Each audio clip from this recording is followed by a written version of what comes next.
আজকে আমরা এসেছি চিড়িয়াখানাতে, খুব ভালো লাগছে। অনেক ছোটবেলায় আগে এসেছিলাম, আজকে অনেক দিন বাদে আসলাম। এই দেখো, আস্তে আস্তে দেখাবো তোমাদের, কিন্তু ভালোই ভিড় আছে। হ্যাঁ, আর ঠান্ডাও প্রচুর আছে বাবা। খুব ঠান্ডা হাওয়া দেখি একটু এই বাস ভাই, দেখুন সাইজটা জাস্ট দেখুন, বিশাল বড়। তো খাওয়া বসিয়ে দিলে ব্যাস। আবার দেখে দেখ,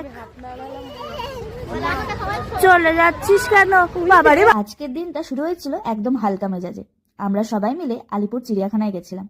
নানা রকমের পশু পাখি দেখে হাঁটাহাঁটি করে বেশ কিছু খাবার খেয়ে সময়টা বেশ ভালোই কেটেছিল। সেখান থেকে হঠাৎই ঠিক করলাম, চলো এবার খাওয়া দাওয়ার পালা। তাই আমরা রওনা দিলাম হাওড়ায় থাকা আলতামেরের দিকে। ওটা হলো নিয়ার বাই অঙ্কুরহাটি চেকপোস্ট, যেটা হাওড়াতেই অবস্থিত।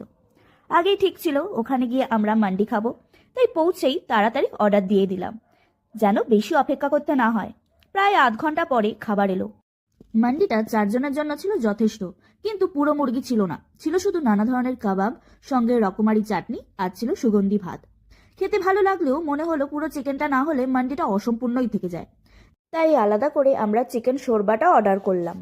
এবার তারা পুরো একটা মুরগি নিয়ে এলো। টেবিলটা তখন একেবারে ভরে গেল খাবারে। সবাই মিলে হাসতে হাসতে গল্প করতে করতে পেট ভরে খাওয়া হলো। মান্ডিটাতে ছিল রাইস, ছিল 3 ধরনের কাবাব, রেশমি কাবাব, হরিয়ালি কাবাব আর চিকেন টিক্কা কাবাব। অনেক ধরনের স্যালাড ছিল আর 4 ধরনের চাটনি ছিল। কি কি ছিল?